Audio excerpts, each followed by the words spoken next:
secondi, facciamo proprio le 7 sharp.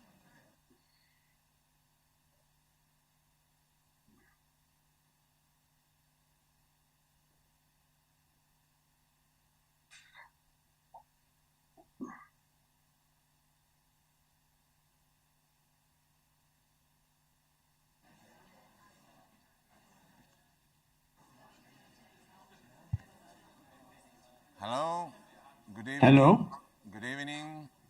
Good evening, Mr. Trichet.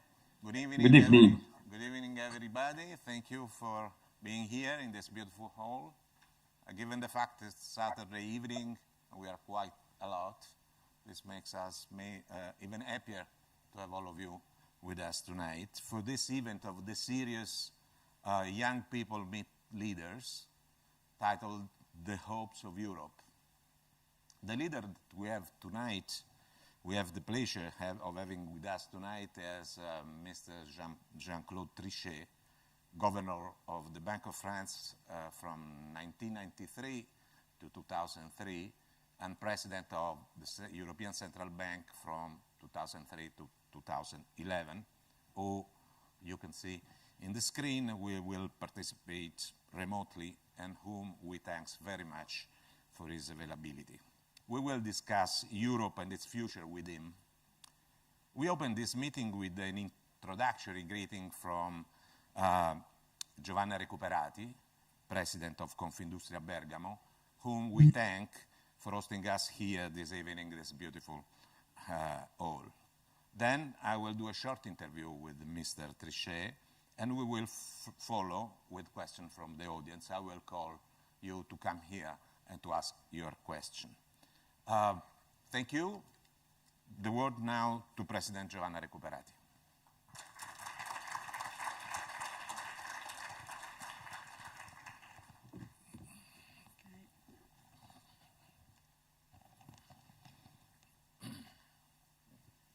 So good evening to everybody. It's really an honor to be able to introduce the testimony of economist and banker, Mr. Jean-Claude Trichet. I'm here in my role of president of Confindustria Bergamo, an association to which more than 1,000 companies employing more than 80,000 people belong. And as a president, and obviously also as a businesswoman, I believe that we have a special opportunity this evening, being able to broaden our view. I therefore take this important opportunity to be able to read the reality and the economic moment with a gaze that is not focused on the present, on the many concerns that have been undermining the life of companies for the past few months. Here tonight we are talking about the hopes of Europe. But hopes and Europe are two concepts that have been difficult to combine in recent months. After the crisis of 2009, we seriously questioned the continuity of our economic model. When the implementation of the Industry 4.0 plan came out in Germany, we wondered how manufacturing could survive. For a transforming country like Italy and for an area like Bergamo that has a distinct vocation for manufacturing, it was a scenario with harsh implications, not only economic, but also social and idealistic. In Bergamo, we lost 10% of our manufacturing base during the crisis. In Italy, we lost over 20%. Perhaps in those years, we also realized that we will need a lot of Europe, precisely because we felt the distance and also the slowness of European responses in industrial strategy. We didn't know that after the recovery, which stretched into 2018, the world would have so many painful and such quick surprises in store for us. The 2020 pandemic was a dramatic event for Bergamo. The health and emergency hit the population harder than anywhere else in the world. The dilemma between health and economics has been alive for a long time. Indeed, in our case, it has been exacerbated. In the extraordinary rebound that followed in 2020, there was also the good topic of European solidarity, an important reaction of cooperation between countries in the purchase of vaccines, but above all, timely reaction with the creation of the Next Generation EU and the recovery plan. A complex operation, useful to support a rethinking of the future, but also very economical and strategic. Unfortunately, we have been disoriented once again, and the spirit of recovery, so vibrant in 2021, has subsided to the point that we feel we have been thrown into a new world and that it doesn't seem like a year has passed since then. The year 2022, with the war, introduced a new paradigm shift. Companies have become aware of how raw materials, components, energy have become more than just commodities. Because they tell us the world we live in, the interdependencies that bind us, the values we believe in, it is not just a technical matter for specialized operators. It is also perhaps a common good which we must learn to value, to share, and to save. The shortage on available resources require us to use even more intelligence, strategy, technology, and speed to adapt to new scenarios. Resilience, we have learned with the pandemic, calls for the ability to build and read global scenarios, and also calls for an attitude that is not individualistic, but collaborative and inclusive. Moreover, the new contemporaneity makes clear the complementarity link between personal, working, and social life.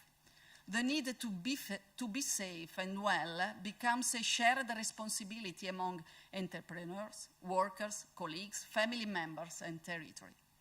The responsibility for transition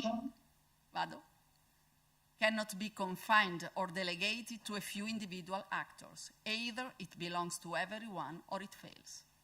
I would like to close this introduction with one last thought, which is central and decisive not only because we want to talk about hope. I refer to young people, and I refer more generally to our difficult demographic future. There is a macroeconomic theme which concerns the sustainability of public accounts and welfare, on the one hand, and the issues generated by the silver economy on the other. There are all sorts of micro issues which affect individual companies, their resources, their organization, their business model, their ability to implement work-life balance action, and most of all, their ability to be attractive. Attractiveness is a crucial issue, not only for companies, but for society as a whole.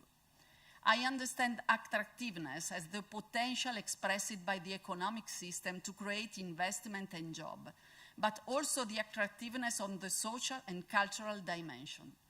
What kind of social model do we want to pass on to our children?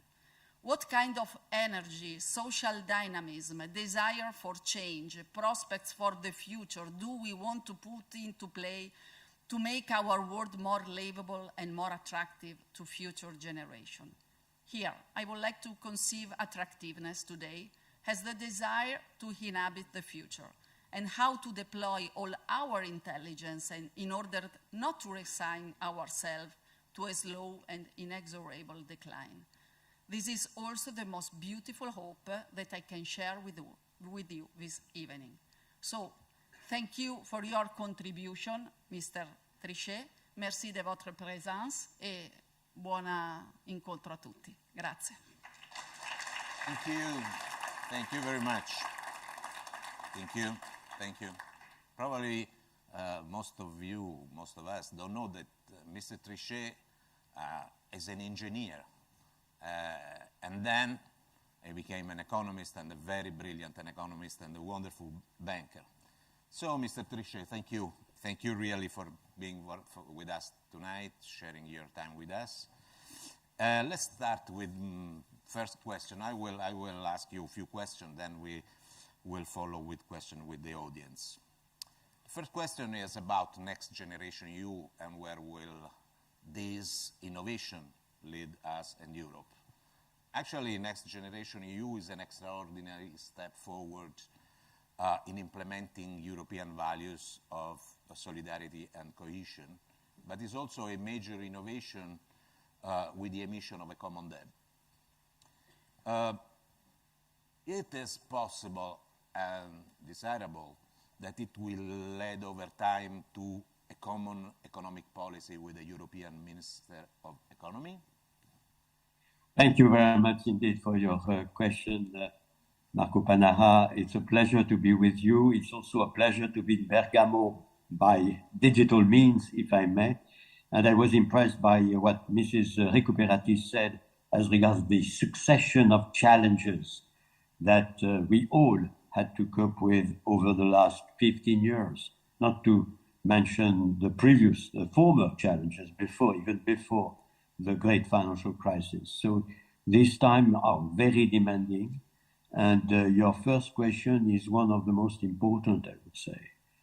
Yes, indeed, I trust that the Next Generation EU was a fantastic step forward for Europe. I mean, it looked before the COVID, it looked absolutely impossible to envisage such a big move, not only, of course, in terms of solidarity and financing of major investment in the digital area, in the resilience area in general, and of course, taking into account all the difficulties that the COVID-19 had created. I know that in Bergamo, as was said already, the contagion, the epidemic was particularly dramatic.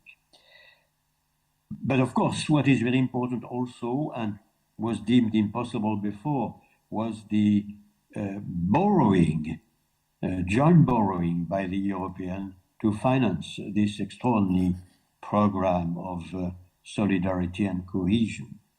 So yes, indeed, in some respect, it could be an Hamiltonian moment, as it was said by several observers and actors at the moment.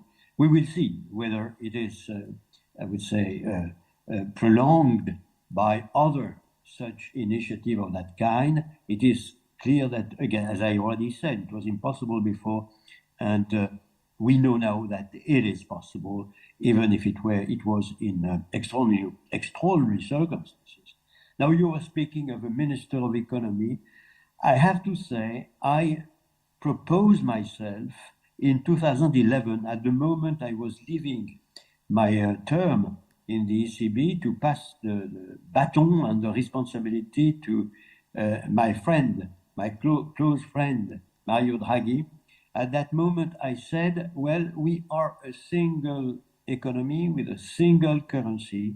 We have frameworks to be sure that the euro area remains solid and coherent. We would need a Minister of Economy of the euro area. I said publicly, it was in Aachen that I said that. I said I take it that it is not the best solution to have one of the Minister of Finance or one of the Minister of Economy being the head of the so-called grouping of the Ministers of Economy and Finance in the euro area. It is a special responsibility to, I would say, steer the euro area as a whole. It would be better that a particular person, man or woman, could have that responsibility. I remain convinced that at a time we will have, and we must have, a Minister of Economy of the euro area. But, time has not come, but I'm sure that it will come. Thank you. I remember exactly what you said at that time, and that's why I decided to start with this question, that with your opinion that is very close to my opinion and my wishes. Next question. In your opinion, what are the aspects of the treaties that should be reviewed in order to speed decision-making? That is one of the problems of the EU efficacy, and possibly set Europe on the path to a federal future. Thank you for this question. seen from my own angle of vision and taking into account my personal experience, I would say three things. One is get rid in certain areas of the necessity to be unanimous. It is clear that particularly with the enlargement, which will go on, and I experienced myself, because when I was president of the ECB, I welcomed 5 new countries. We started with 12, and when I left, we were 17. And Mario Draghi had to welcome other countries. And now, at the moment we are speaking, we are 19, but we will have others coming in, and even probably at the beginning of next year, a new country coming in, so that we would be 20. So in this extraordinary historical, I would say, endeavor, I really trust that we cannot go on forever with the necessity in some domain to have the unanimity. That's my first point. Second point, I already mentioned, and you already mentioned that you were yourself very strongly in favor of having an executive which would be much more clearly devoted for the euro area, Minister of Economy of the euro area. Third, I take it that if we want to continue our path towards a federal Europe, which will not look like the US, because we are not the US, because Italy is not Florida, and Germany is not, I would say, Massachusetts, and France is certainly not any of the states in the US. But we will invent a new type of federation. And there we have to be, of course, to give more clout to the European Parliament.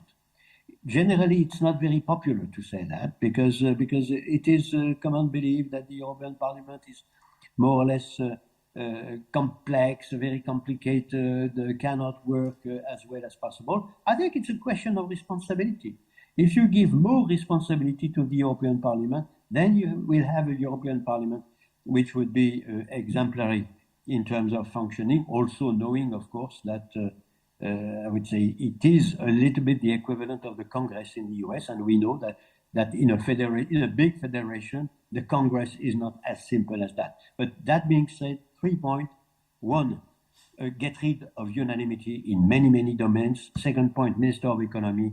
Third point, more responsibility to the European Parliament. More, I would say, democracy, injection of democracy, of representative democracy in the institutions. Thank you very much. I couldn't agree more. Third question. There is a very close competition between the United States and China in emerging technology to gain a leadership, to retain in the case of the United States and to gain the leadership in case of China. And this is probably because a leadership in those fields has become cardinal, since whoever dominates in those technology has not only a competitive advantage, but also a geopolitical advantage. I'm sorry to say that Europe is out of this game. Do we risk marginality? How can Europe gain a place, I don't say a leading role, but a place in this confrontation? Thank you for this question, of course, which is so important. It is clear that if we have not in mind that at a certain moment Europe will take its geostrategic place, as well as the US and China, then there is no, in my opinion, chance at all that any European country will take any influential position. Italy is Italy, France is France, Germany is Germany. If we are not very closely united, we simply don't exist in comparison with China and the US. And China and the US today, but tomorrow India, and the day after tomorrow other emerging countries that are also developing quite rapidly. So I would certainly echo what you said. We are at a digital very inferior position. As you said, artificial intelligence, quantum computing, robotics, and so forth. We are not at the level which is required by the fact that we have one of the three enormous single market, and that we are number two in terms of global trade, which is of course the great strength of Europe. But I would say the same, if I may, on the military, and we do not have at all the ambition as regards the military position of Europe that we should have, and even, I have to say very sadly, in terms of finance, we do not have at all the position that we should have. We are at a disadvantage in terms of the financial institutions in the US and in China. And that is very paradoxical, because we created a single market of goods, of course, but also a single market of services, and financial services are fully part of the single market. So this is extremely bizarre that we do not have a real single market of commercial banks, and certainly not a single market of capital. So I take those 3 points very important. Of course, I take it that they are all linked to whether or not we want to proceed in the direction of federal Europe. A federal Europe will necessarily have to get the responsibility in terms of its own defense. A federal Europe will, of course, have, like the US, a single market of the financial services. It is the national, I would say, preoccupations that are blocking the single market at the moment I'm speaking in this area. And even, I would say, if I take the example of the euro is number 2 in the world in terms of utilization by, I would say, reserve assets, central banks, and the private sector. But we represent, the US represents 60%, if I may, of the market of currencies, and we have 20%. And the number 3, which is presently the yen, represents only less than 5 or something. So we are really number 2 with a very strong position, but only 1/3 of the US. And that is entirely associated to the fact, and we are back to next generation EU, that we do not have a single treasury. The New York market has a single signature, which is the US Treasury. And of course, the liquidity, I would say, depth of the market is gigantic. If you have only, on the one hand, the Italian market, on the other hand, the German market, and then the French market, and then the Spanish, you don't have the liquidity and the depth of the market. And it is normal, if I may, that foreigners at a global level would go to the market which is the most liquid. It's not because of the dollar that it is more liquid. It's not because of the euro that it is less liquid in Europe. It is because we don't have a single treasury. I stop there. Good. We are the largest, as you said, the largest market on the planet. And we have a leadership, actually. I don't know how does it worth, but how much it's worth, but let's discuss about it. As we said, it's the largest market on the planet, and its leadership is about regulations. So Europe has shown an ability to construct legislation that, if not always fully satisfactory, nevertheless are the most advanced in the world in areas such as environment, social safety nets, consumer protection, privacy, and even technology control, although it is on its first steps. This primacy is worth something, is something that gives us a competitive edge, is something that we can use to influence other countries to have better behavior and better regulation in those fields, consumer protection, environment, and so on? Well, I really think, as you said, that this is an area where the Europeans had the possibility of being very influential, and they utilized the possibility of being very influential. It is because, as you said, we have the largest single market.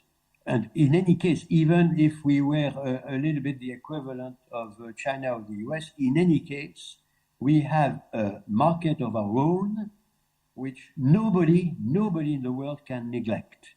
It's a gigantic market with, in terms of regulation, as you said, in terms of I would say, overall regulations, is a single market.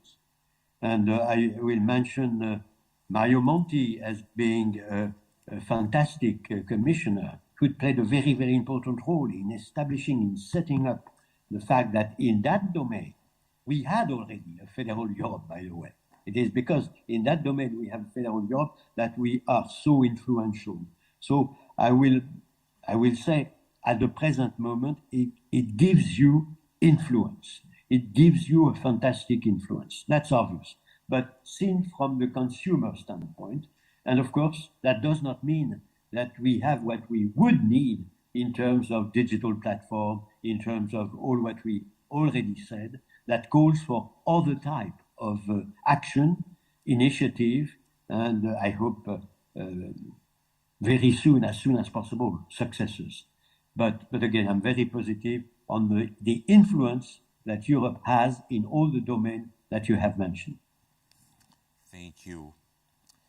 Now a more pessimistic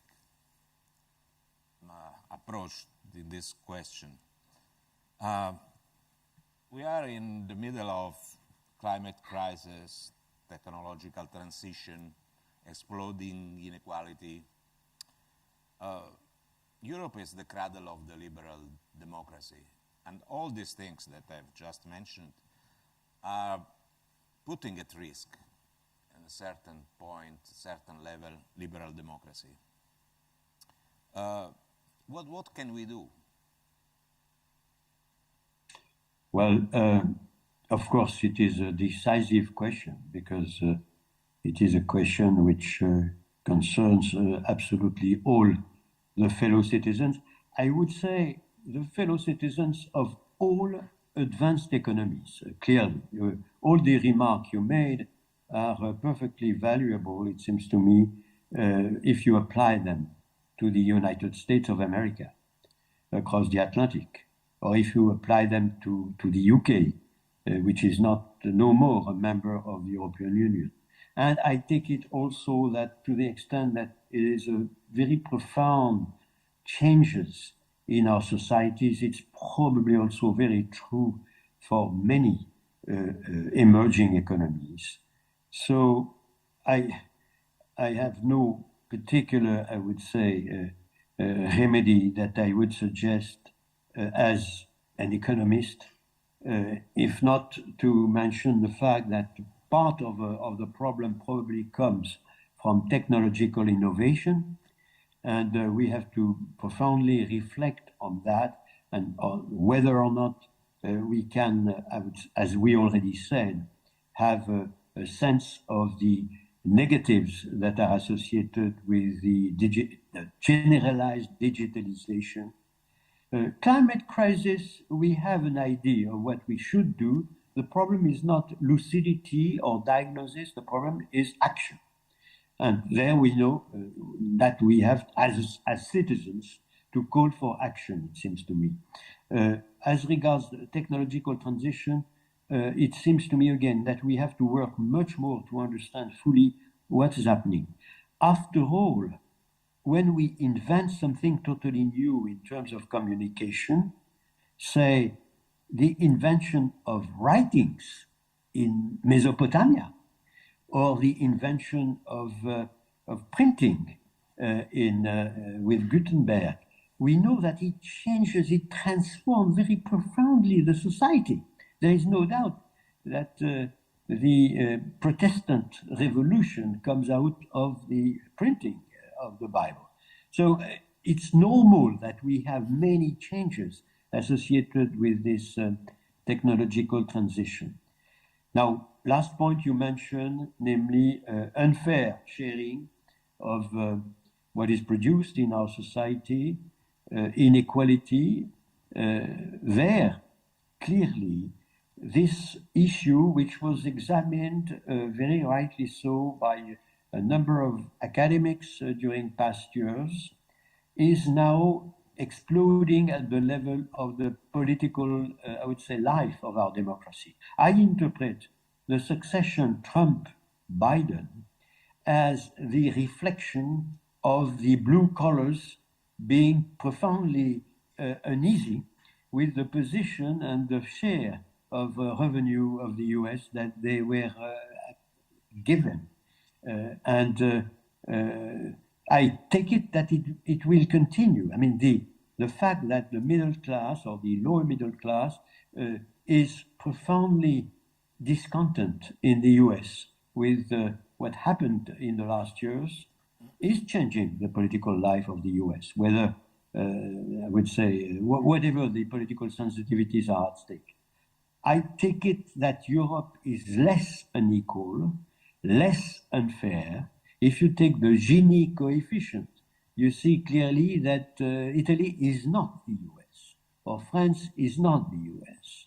And so we have to know that. We have to know that we spent a lot of efforts to smoothen, if I may, the spontaneous inequality that the present functioning of the economy would produce, but that remains a very, very important political issue.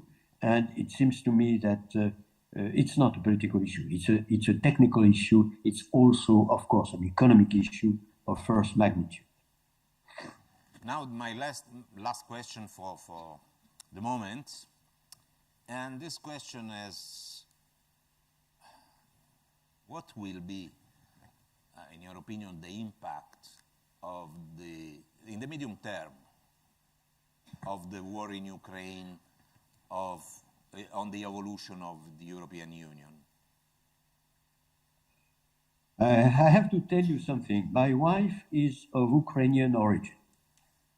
Her born language was Ukrainian, and her two parents were Ukrainian. I would say even patriot Ukrainians, coming after the revolution in the Tsarist Empire in Western Europe, France, and then having children. So she's a French citizen, but we are experiencing war in Ukraine very dramatically, I have to say. And I take it that it is really an example of the fact that we have to be prepared for anything. It's true in economy. Lehman Brothers came when we were supposed to be in a very tranquil period, great moderation, and so forth. We have to be prepared for anything. And clearly, I have no other remark on this dramatic event than we don't know. We could have the start of World War III. I don't exclude that, because we all know how hectic can be the behavior of countries and military powers in such circumstances. We experienced that twice, and we could see what it was. I don't exclude that, because it is pure common sense, that there would be a ceasefire and a negotiation, and that we would stabilize. I know by experience, I don't pronounce myself on the present position of the various government concerned, but at a certain moment, Italy, Germany, and France were clearly taking a view that perhaps it was possible to avoid the war, or perhaps it was possible immediately to get a ceasefire or whatever. Today, things are different. The war has changed and transformed itself, and of course, the minds are not the same. The way we look at it are not the same. But I hope so much that we will have ceasefire and a discussion which would give Ukraine what Ukraine needs. And of course, what is extremely important, and would be for me sine qua non, the capacity of Ukraine to join European Union. That would be for me the sine qua non. Thank you very much. Thank you, thank you, thank you, thank you, thank you. Thank you, Mr. Trichet. Now we will go on with a question of from the audience. And the first to ask this question will be Filippo Busilacchi. Can you, Filippo, please join us here?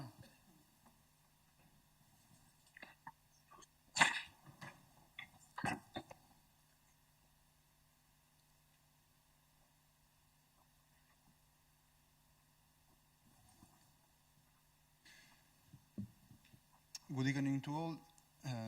Setting an ecological transition as an object while maintaining GDP as a unit of measurement would be idyllic. Going beyond economic growth, the concept and its axioms is in our interest, but we can afford it. If yes, what could be the new indicators? Grazie, Filippo. Thank you. Mr. Shall I respond immediately? Yes, please. Yeah. Well, thank you for the question. My first remark would be, if we keep the indicators and the computations that we had in the past, which is also necessary, of course, in order to be sure that we can compare the situations, I have to say that I think that generally we are a little bit too complacent vis-à-vis the cost of the climate transition, the greening of our economies. There is a cost. There is a cost associated with a gigantic new set of investments. On the one hand, there is a cost associated with the fact that a large part of the previous stock, the present stock of investment, of capital, is to be replaced also. And so, in my very simple remark, I would say there is a cost in terms of growth, that's absolutely clear. And there is a cost in terms of real interest rates at a global level, because there is no more reasons to have the savings glut that we had, say, to oversimplify, in the past 20 years, and which was more or less driving our economies and the global economy towards lower inflation and very low real interest rates. So we are in a new universe. We have to accept that. And I think it's a little bit naive to say, that's fantastic, the greening of the economy and the climate transition will permit to invent a lot of new things and it will activate the economy and so on. It is true, of course. Technology will make marvels, but it is also true that there is a cost, and it seems to me our fellow citizens have to know that there is a cost, even if it is not very agreeable to any ears to hear that there is a cost associated. Now I'm not of the, I would say, sensitivity, which would say, in any case, going down is absolutely necessary to solve the problem. An hyper Club of Roma approach doesn't seem to me very, I would say, true or credible. We have to try to maneuver this transition in the best fashion possible, also taking into account, you were kind enough to say that I have a first impregnation as an engineer. I also think that we should not underestimate all the technological progress that are likely to be made over the next, say, 30 years, to oversimplify. Thank you. Now, Raffaele Cazzola for the next question. Raffaele non c'è. It's missing at the moment, so next question I will call Pierpaolo Cicconi.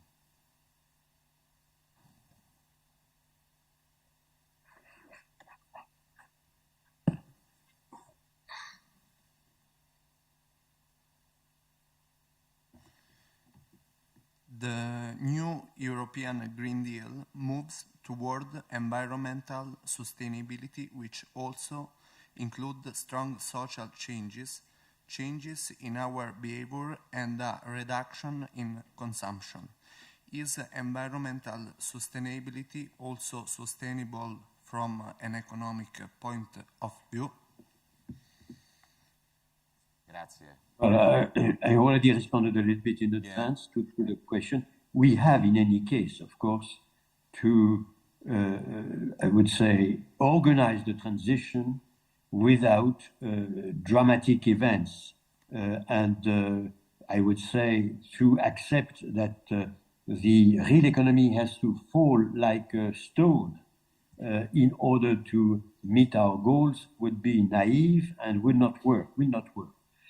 We have also to take into account, and this is, I would say, very recognized now by practically all societies and all countries, that the poorest segment of our population, the most vulnerable segment of the population, has to be protected as much as possible under this, I would say, period of transition, knowing, of course, that you have to improve, to increase considerably the situation and the price of carbon, for instance, and then, of course, the poorest are more touched, and the price of oil, and the poorest are more touched, and so forth. So, in my opinion, in this period, which is very, very difficult from the fiscal standpoint in all countries, without exception, you have to target your help very, very narrowly to really target the most vulnerable segment of our populations in all countries. It's true, in my opinion, absolutely in all countries, in the advanced economy as well as in the, I would say, emerging economy. So narrow use of fiscal maneuver, of the meager fiscal maneuver that we have, concentrating on the most vulnerable, but the middle class and, of course, the wealthy part of the population have to understand that there is a cost associated with the fact that we take care of our, I would say, spaceship, which is called planet Earth, and that we all share. Thank you. And now the next question is connected with this. Bruno Berlucchi is here, please.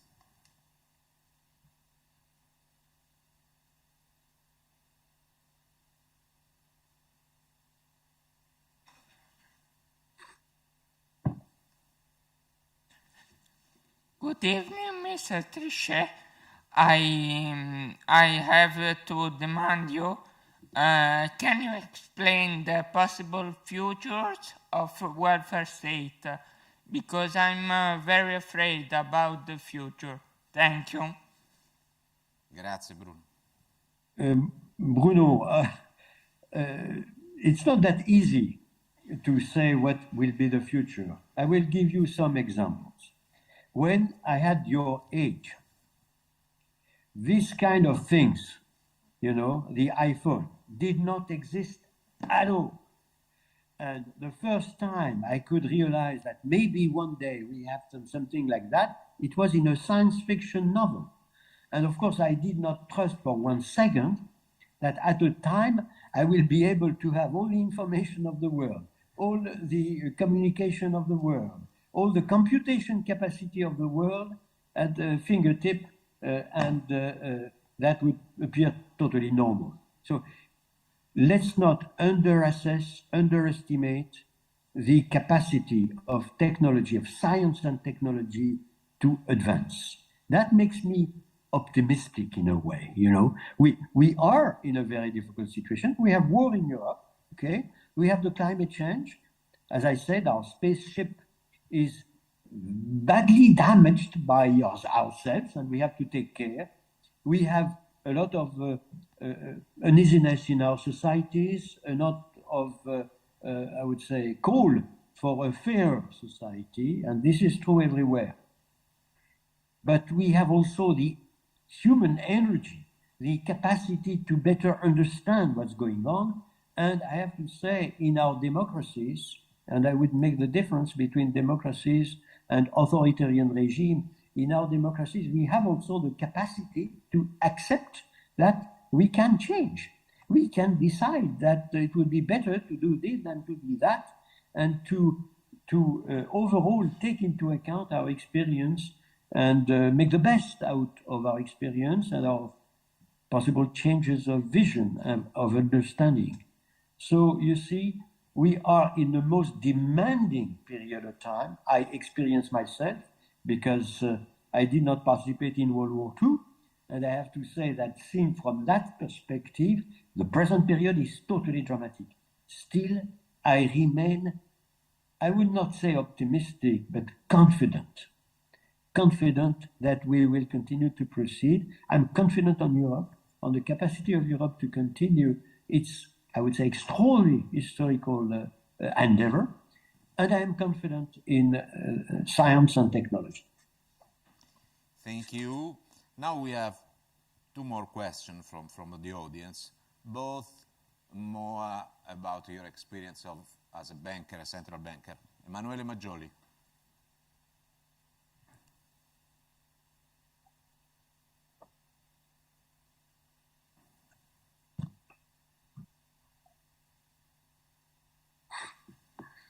Good evening, Mr. Trichet. Thank you for being here with us. To be honest, I will have two questions. And the first one is about cryptocurrency. So is the EU really considering to create a crypto euro? And if yes, how would it work? Because as far as I know, if I'm not mistaken, they are cryptocurrencies can be bought in exchange in a virtual place, which is called the exchange. And in that case, would the exchange be the European Central Bank? And then the second question is related to Croatia, because I recently read in a newspaper that Croatia will definitely adopt euro starting from January 2023. So what difference can this make in terms of our currency power? Thank you. Grazie, Emanuele. Thank you. Thank you very much, Manuel. On the cryptocurrency, I could speak for 1 hour. So to make a long story short, I would say first, I think we were very, very, I would say, abnormally behaving when we had the emergence of the Bitcoin and the emergence of those particular cryptocurrencies that were explaining that they were organizing this instrument to avoid any control by any authority, to be as obscure and discreet as possible, to facilitate any kind of transaction that would permit perhaps criminal activities to be financed, or terrorism financing, or fraud, or whatever. And so in my opinion, we should not have let this expansion of such crypto false, I would say, currencies. Because, as you said, as I used to say myself, a currency which deserves the name currency must be a good store of value, a good instrument for accounting, and a good instrument for transaction. But as I mentioned, a good store of value. You don't have a good store of value when your currency is going up and down, multiplied by 10 or divided by 10. Then you do not have a currency. You have a, I would say, highly speculative instrument. So that was my first remark. But the question was not on this type of cryptocurrency. It was more on what the ECB and the other central banks are likely to do.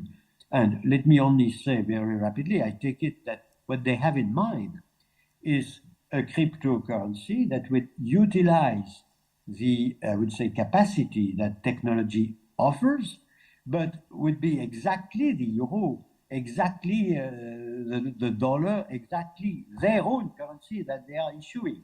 So certainly not a type of instrument that would be speculative in any respect.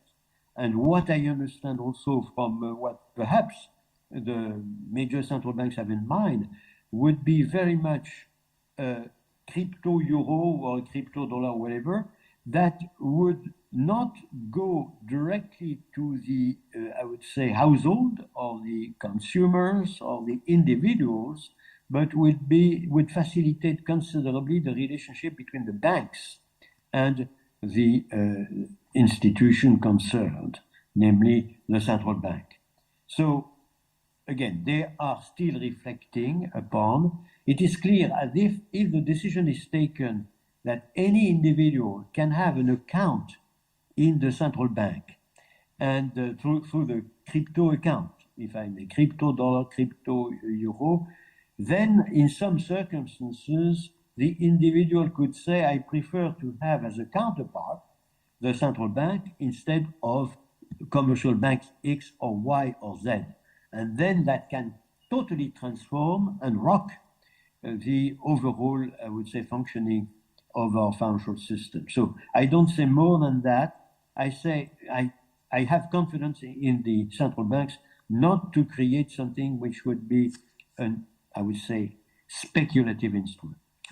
Now, that being said, I expressed my confidence in technology. It's true that the blockchain technology is offering possibilities, not only in the, I would say, financial area, but in many other areas, including legal areas, that might be utilized and are probably positives. So I don't want to appear to be entirely negative. No, we have technological progress, they can be utilized, but this, I would say, expansion of purely speculative assets should have been counted earlier, in my opinion. And we have now examples under our eyes. Croatia would be the 20th country to enter the euro area. As I said, Mario Draghi had to accept a number of countries in his own 8 years term. I had to accept a number of countries in my term. We started the euro, when we really started the euro, it was in 99, we were 11. And tomorrow, if I may, in a few weeks, we will be 20. This illustrates the fact that what's happening in Europe today is of a major historical nature. This is a historical endeavor which goes on, and of course it calls a lot of responsibility from the part of the European, a lot of hard work, but all taken into account, it is very inspiring, I have to say. Thank you, Mr. Trichet. Now the last question from the audience. Emanuele Turri, another question connected with your experience as a central banker. Emanuele is not here. I will ask his question, because I think it's interesting. How difficult is the question that Emanuele wrote? It is to organize the destination of monetary resources to different industrial sectors. So is possible to create, to favor a destination of the money towards specific industrial more than other industrial sector, to use the money as an instrument of industrial policy? Well, if I understand well the question, it would be directed towards the central bank itself. Is the central bank able to give privilege to some sectors instead of others? If the question is that, I would say no, it would not be appropriate. It would not be appropriate because the central bank has an overall responsibility, which is to ensure price stability in the medium and long run to the benefit of all fellow citizens. And I would say that is the overwhelming responsibility of the central bank. Of course, the central bank is also citizen in its own continent or citizen in its own nation for centralized nations and so forth. So it's normal that the ECB or the Fed or other central banks, and there are numerous, Banca d'Italia, say we are part of the society, and we want to accompany with the rules that are generalized now, the climate change, for instance. So they do that. I think they are right to do that because it is participating in a collective, very large collective effort, which is consensual, if I may. But again, to say I will privilege that particular industry or that particular service sector and so forth doesn't seem to me appropriate. It's the job of the governments. Industrial policy is the job of the governments and perhaps of the European institutions, as they have demonstrated with Next Generation EU. And it is the job of the, I would say, private sector in economies that are our economy, namely market economy. So there, of course, you have decisions that are taken by many decentralized economic agents that can decide to privilege this or that, but it is the normal functioning of the market economy. But I will not let that responsibility in the hands of the central bank itself, personally. So the monetary flows can be used as instrument of industrial policy, but this is not the job of central banks. This is, I think, summarizing your thoughts.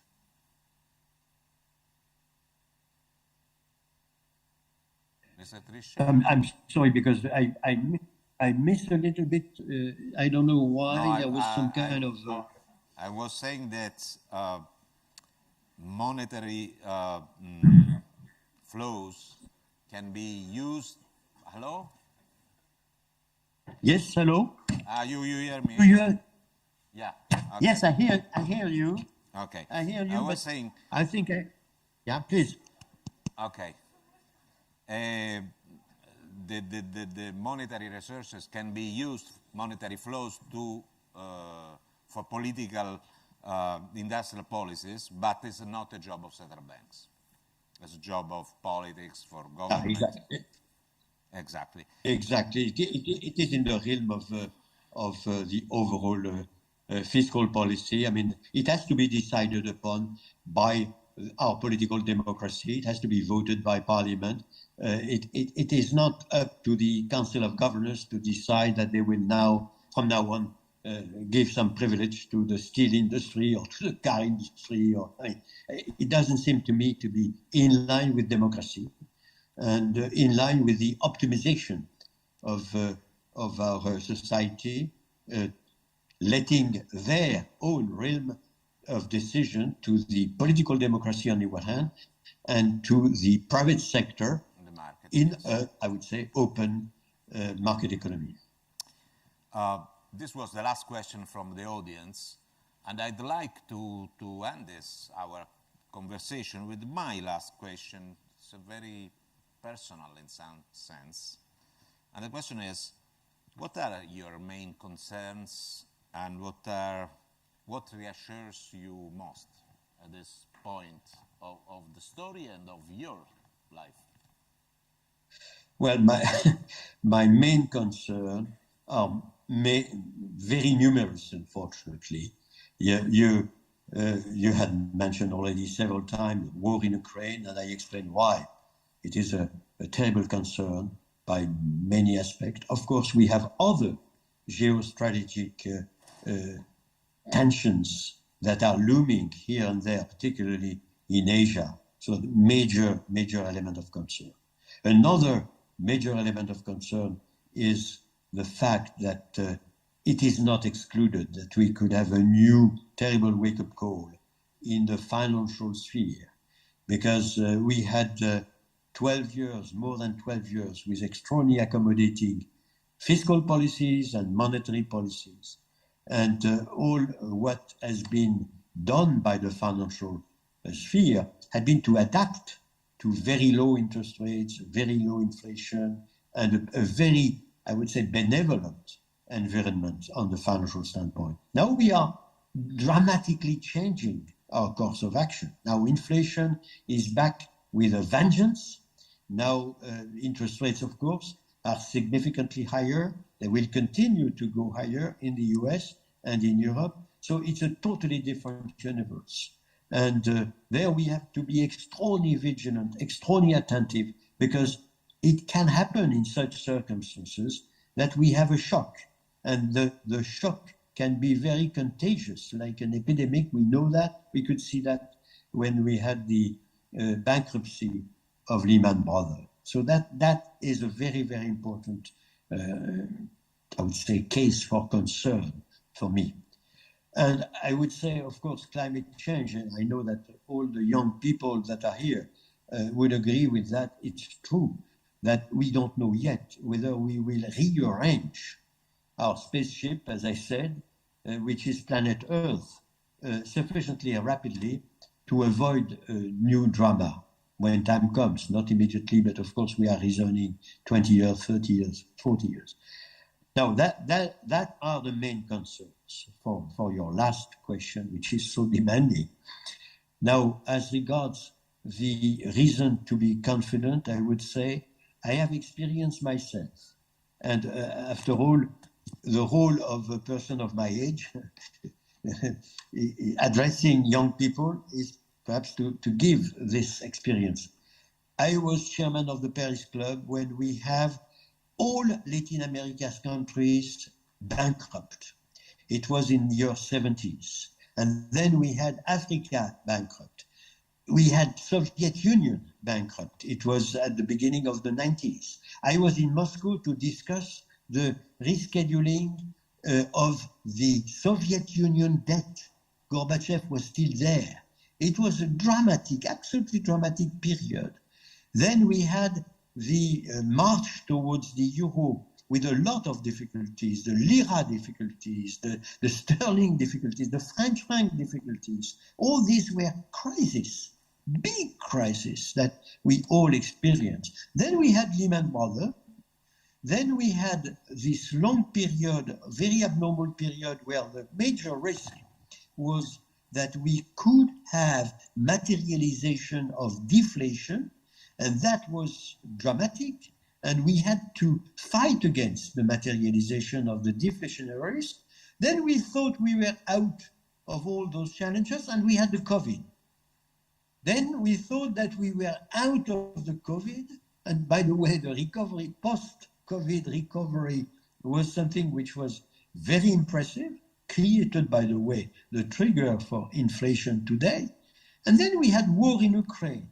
War in Ukraine after the COVID was considered more or less eliminated. So we survive all that. I was not saying that to say the world is abominable and we are going from abomination to desolation. No, I think that we proved resilience. And I take it that we will continue to prove resilience in the future.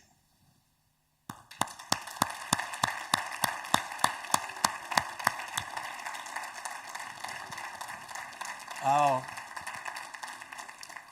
thank you, Mr. Trichet, for your words and for sharing your time with us. It's been a very interesting evening, and we all hope to have a new chance, new opportunity to meet and listen to you in the future. Thank you very much. Thank you. Thank you very much indeed. It was a pleasure to have this conversation with you and the young people. I appreciate enormously, and all the best for Bergamo, if I may. Thank you, thank you, thank you. Thank you, Mrs. Recuperati, for your hospitality. Thank you for all of you for being with us on Saturday evening. And now, have a good dinner, everybody. Mr. Trichet.